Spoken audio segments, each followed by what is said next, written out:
세상을 구원하기 위해 흘려야 할 피가 필요하다면. 지난주 우리 비전 축제 도시락하고 사람 몇 분을 만나서 식사하고 공연하는데요.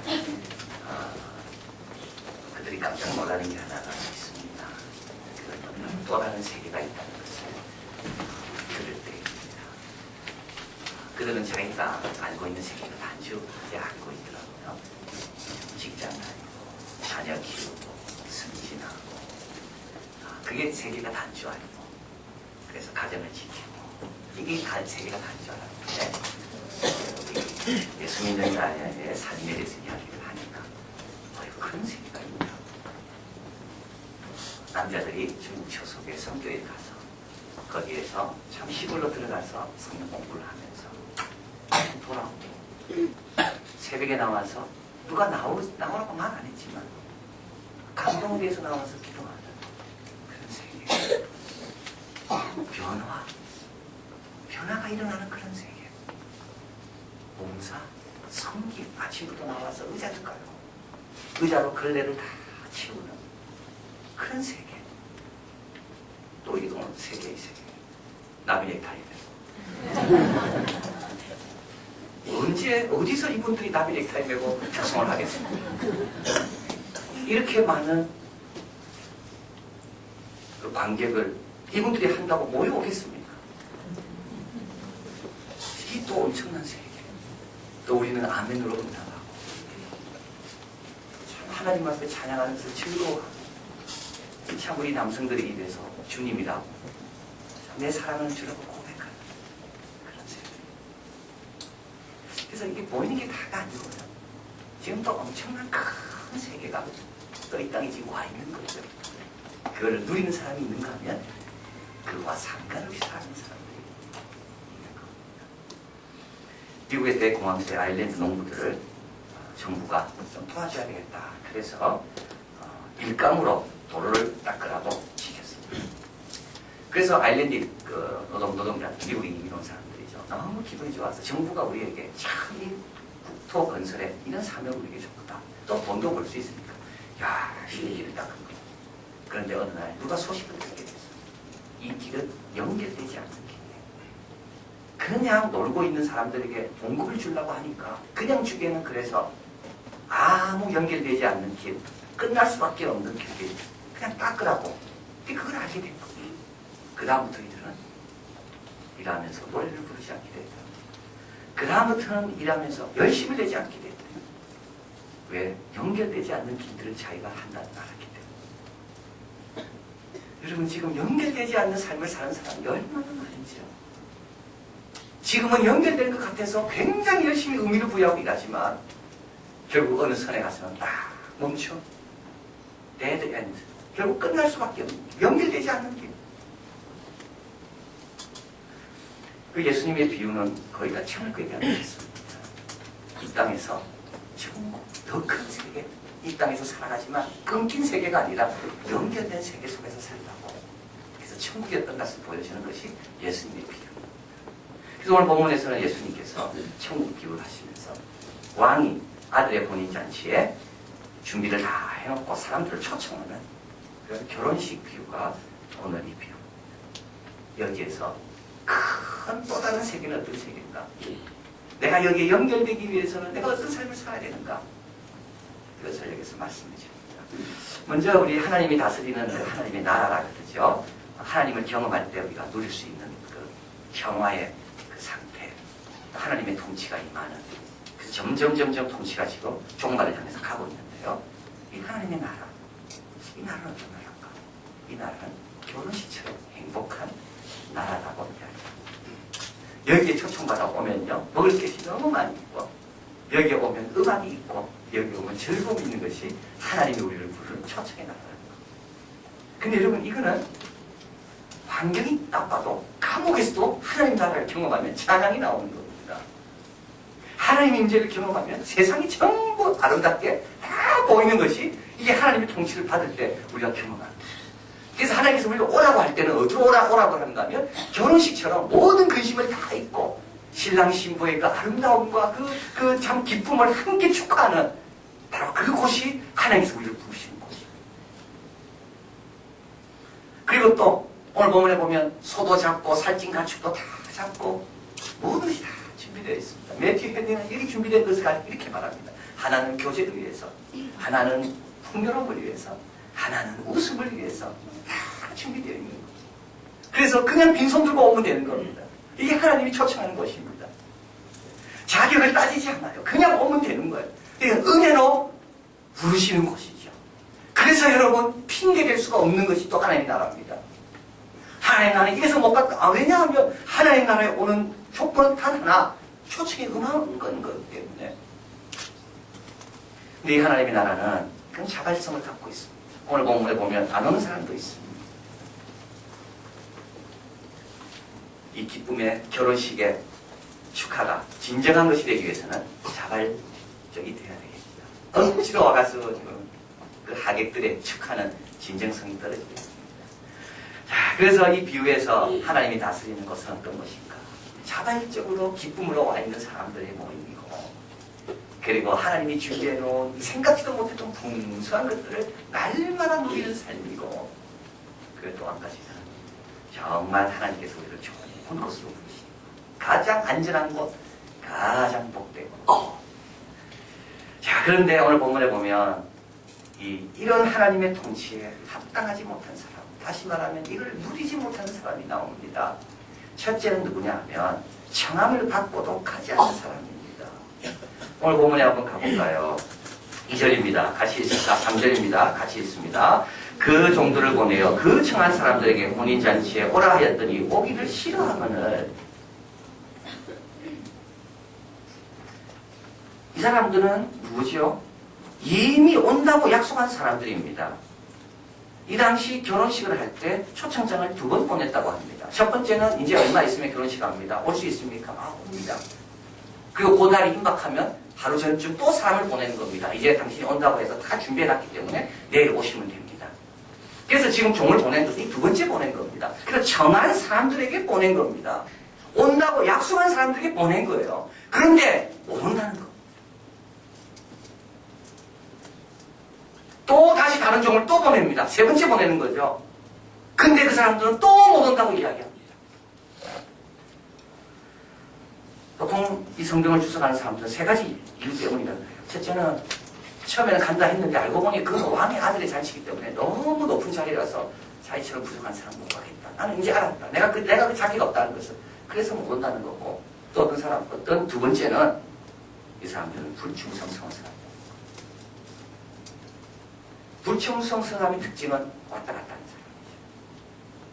상황에 따라서 어떻게 변할지 모르는 사람. 상황이 좋을 때는 간다 했다가 갑자기 땅도 사야 되고 소도 키워야 된다고 이런 상황이 바뀌면 그때는 또 못 온다고 하는 사람. 그런데 제일 중요한 것은 이런 아버지의 마음에는 상관이 없는 사람. 이들의 관심은 소에만 가 있습니다. 밭에만 가 있습니다. 자기와 직접 이해관계가 있는 곳에만 가는 사람들이에요. 왕의 아들의 혼인잔치, 자기가 무슨 상관이 있겠어요? 이거는 왕의 기쁨이 내 기쁨하고 무슨 상관이 있겠어요? 그래서 이들은 안 가는 겁니다. 이거는 왕의 일이라는 거예요.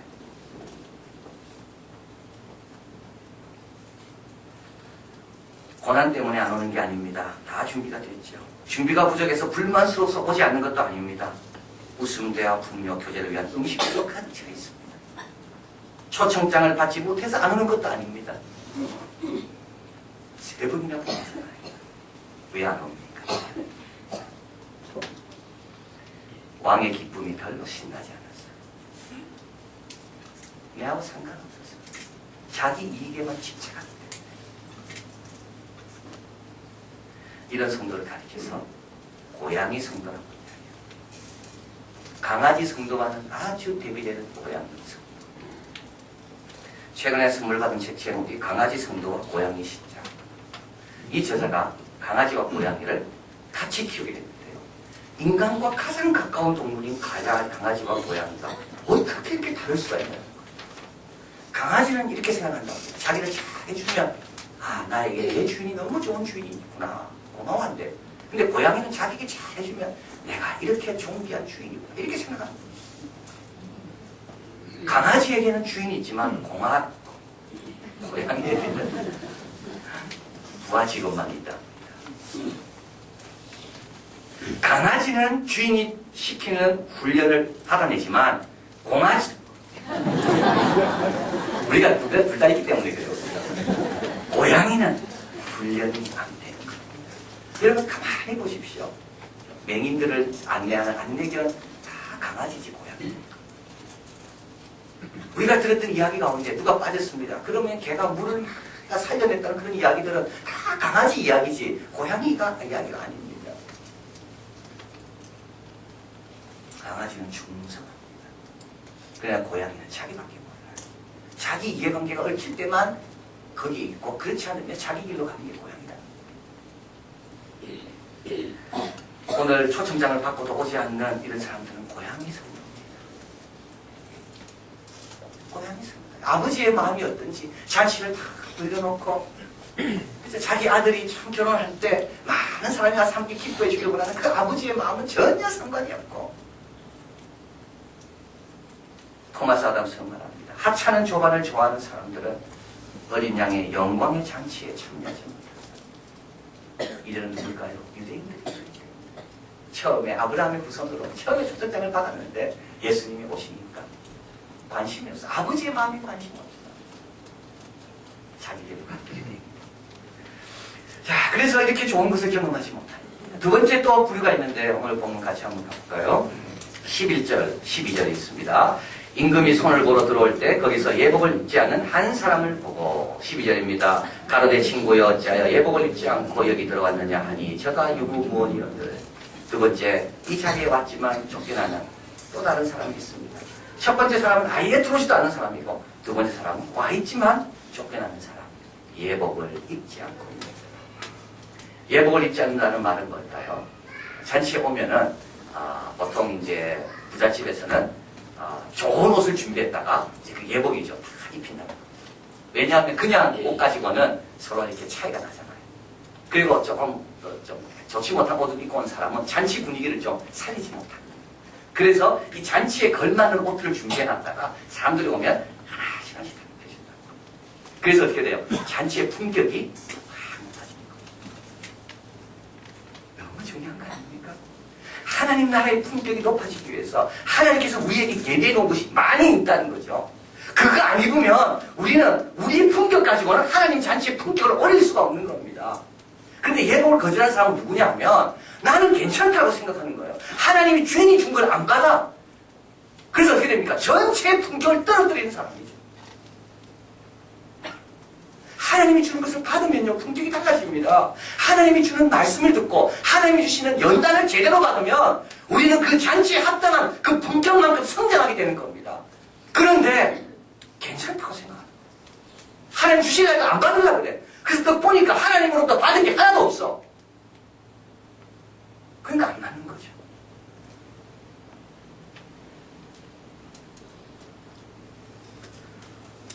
이번 우리 지난주 목요일 금요일 우리 고훈 목사님 모시고 최우승 장로님 모셔서 간증해 주셨는데 자, 고훈 목사님의 간증에서 도전받는 게 너무 많이 있습니다. 그분이 이런 말씀하셨잖아요. 왜 감기 걸리면 별 걱정 안 하면서 암에 걸리면 그렇게 걱정하죠. 우리 하나님께는 감기나 암이나 똑같은 거죠. 작은 문제 앞에서는 아무 걱정 안 하면서 큰 문제 앞에서는 왜 쩔쩔매냐고. 우리 하나님 보시기에는 그거나 마찬가지인데. 고은 목사님 통해서 우리 믿음이 좀 더 자랄 것 같습니다. 최우승 장로님, 자, 그분의 간증도 얼마나 귀한지. 대학 때 다녔던 천막교회 다녔던 그 화양감리교회를 지금까지 다니고 있습니다. 자, 지금까지. 반신불수가 왔죠. 중풍 때문에. 브루나이 교회를 헌당한다 그래서 집행일을 짓고 브루나이 교회 헌당식에 참석했습니다. 다 말했죠. 그러나 거기에서 너무 몸이 안 좋아져서 자기는 거기서 죽는 줄 알았고 그러나 이틀 동안 기도하고 한국 돌아왔는데 중풍이 없어진 거예요. 다 놀랐습니다. 저는 왜 중풍 환자인지 몰랐습니다. 하나님께서 왜 이렇게 우리에게 은혜를 주셨을까? 저는 생각해 봅니다. 하나님은 우리가 더 성장하기를 원하시구나. 하나님은 우리가 죽기까지 충성하는 그리스도의 장성한 분량까지 성장하기를 아버지는 원하시는구나. 이 단계가 좋은 것도 이것도 좋지만 여기에 머물지 말고 그리스도의 장성한 분량까지 죽음도 두렵지 않고 그까지 성장하기를 하나님은 원하시는구나. 이 혼인 어린 왕의 혼인잔치의 아들의 거기에 품격에 맞는 하나님 나라 품격에 맞는 그만큼 성숙된 자로 우리가 세워지길 하나님은 원하시는구나. 그래서 하나님 주시려고 하는데 괜찮다고 안 하는 거죠. 옷을 안 받는 거예요.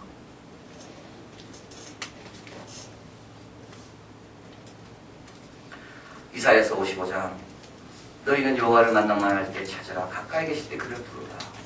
악인은 그 길을 포기하지 않은 그 생각을 버리고 여호와께 돌아오라. 그가 긍휼히 여기시리라. 내 생각은 너희 생각과 다르다. 내 길은 너희 길과 달라서 하늘의 땅의 높음 같이 내 길은 너희 길보다 높고 내 생각은 너희 생각보다 높다. 그 다음 구절이 볼까 이랬습니다. 너희는 기쁨으로 나아가며 평안히 인도함을 받아라. 하나님 인도할 때 기쁨으로 달려가야 되는 겁니다. 하나님의 인도를 받을 때 평안하고 다 맡기고 인도함을 받아야 돼요. 왜냐하면 그는 아버지의 마음이 우리가 더 성장하고 더 강한 자로 세움받기를 원하셔서 인도하시기 때문에. 그 다음 구절에요. 산들과 작은 산들이 너희 앞에서 노래를 바라고 들의 모든 나무가 손바닥을 치며 잣나무는 가시나무로 화석류는 진려를 대신하여 낼 것이다. 이렇게 인도함 받기 위해서 아버지 앞으로 나아가는 우리를 향해 산들이 박수를 쳐준다는 겁니다. 이 아버지의 마음입니다. 그러니까 첫 번째 부류에 있는 유대인 같은 사람들은 어떤 사람들입니까? 자기와 상관없이 아버지가 기뻐하는 것은 내 기쁨과 상관없다고 안 가는 사람이고, 두 번째 사람은 예수 믿는 우리를 가리킵니다. 이미 예수님을 믿지만 계속 성장하기를 원하시는 아버지의 마음. 그래서 아버지가 주려는 것이 많이 있는데 그것을 거절하는 사람. 이런 사람들은 그 좋은 잔치를 누리지 못한다. 주님 말씀. 그런데 여기서 중요한 것은 세 번째로 생각할 것은 뭡니까? 이 잔치가 멈추지 않는다는 것. 그런 사람 때문에 초청했지만 오지 않는 사람 때문에 잔치가 스탑되지 않는다는 것. 잔치는 계속됩니다. 잔치는 계속됩니다. 그래서 이 비유를 가리켜서 그리스도의 구속의 완성을 향해 가는 것을 보여주는 비유라고 말합니다. 유대인들 거절, 이방인들 부럽다, 훈련받지 않은 사람들은 탈락. 그러면서 계속 어린 양의 혼인잔치를 향해서 진행되어가는 구속의 역사. 근데 여기서 그래서 중요한 사람이 누굴까요? 이 잔치가 계속되도록 하기 위해서 주님께서 가라면 또 가서 사람을 불러오고, 가서 맞아 죽더라도 또 가서 불러오고, 능욕을 받고 멸시를 당한다고 또 가서 불러오고. 그래서 하나님 나라는 종과 같은 사람이 매우 중요한 역할을 합니다. 군대가 아니고 사환들이 아니고 종과 같은 사람, 이름 없는 종들. 오늘 본문에 의하면 가라 하면 가서 불러오고, 불을 갖다가 두 번째 사람이 죽습니다. 종들이요. 그때 또 가라 할 때 종들이 이렇게 말하지 않아요. 하나님 나도 가다가 죽을 수 있습니다. 나는 못 가. 그러지 않아요. 또 가고 또 가고.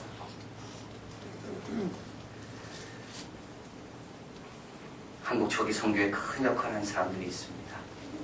한 1600명 이상이 이 일을 했다고 하는데요. 우리에게 이름이 알려진 사람은 한 7, 80명밖에 안 된다고 합니다. 특별히 여성의 경우는 더 알려지지 않았습니다.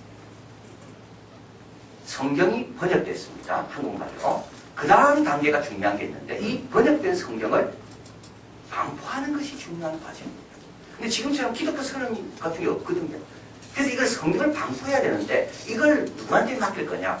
선교사들의 숫자는 절대로 부족하고 또 선교사들은 큰 도시에만 남아 있어야 되니까 그래서 원서라는 사람을 두기 시작합니다. 원서는 성경을 권하는 사람입니다. 이 권서들은 믿음이 좋은 사람이며 건강한 사람이고 또 동계산이 분명해야 됩니다. 성경을 팔고 그대로 보고해야 되기 때문에. 근데 이 권서들이 선교사님들이 가지 못한 구석구석을 누비며 다니면서 성경을 팔기 시작합니다. 한국 최초의 권서는 심양에서 존 로스가 성경을 번역한 것을 들고 한국에 온 서상윤이라고 합니다. 우리는 잘 모르죠. 교회가 세워지기 전까지 역할을 했던 권서들.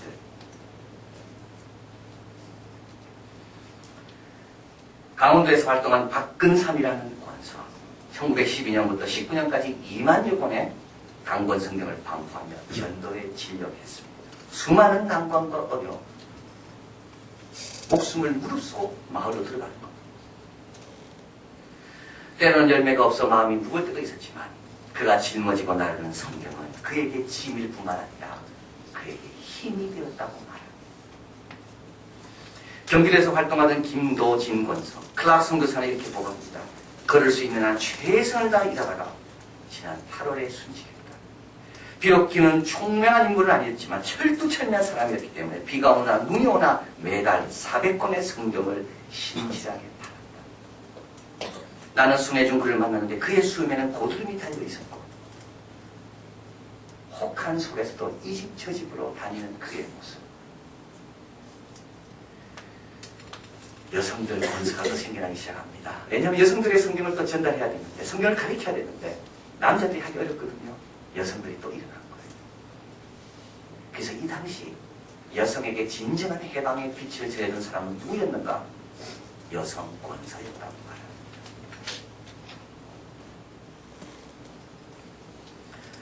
하나님 나라, 우리 하나님의 왕께 가장 소중한 사람이 누굴까? 여성 선교사는 말합니다. 머리가 허옇게 센 권서들일 거다. 당시 선교사들은 권서의 신발보다 더 위대한 설교다는 겁니다. 여러분 사람은 누구나 발이 아름답다고 발에 대해서는 크게 신경 쓰지 않습니다. 발이 얼마나 아름다울까. 그런데 성경은요, 복음을 들고 산을 넘는 자의 발이 가장 아름답다는 이야기입니다. 성경은 한 번도 우리의 얼굴에 대해서 말하지 않습니다. 그러나 복음을 들고 묵묵하게 저 깊숙한 곳까지 들어가는 그 발, 오늘 본문에 있는 종들입니다. 복음을 들고 주인의 마음을 알고 사람들이 거절할 때마다 주인이 얼마나 마음이 답답하고 슬퍼할까. 살찐 소와 음식들이 다 준비되었는데 아무도 없는 것을 보는 주인의 심령이 얼마나 슬플까. 그걸 알고 또 뛰어나가는 종들. 한 권서의 죽음을 기념하며 받침 글에는 다음과 같은 내용이 있습니다. 성령을 거스려 태어났으나 하나님으로부터 크게 쓰임받았고 무식했으나 하늘의 지혜로 가득 차 있었으며 그들은 믿음 안에서 죽었다. 믿음 안에서 기쁘게 죽었다.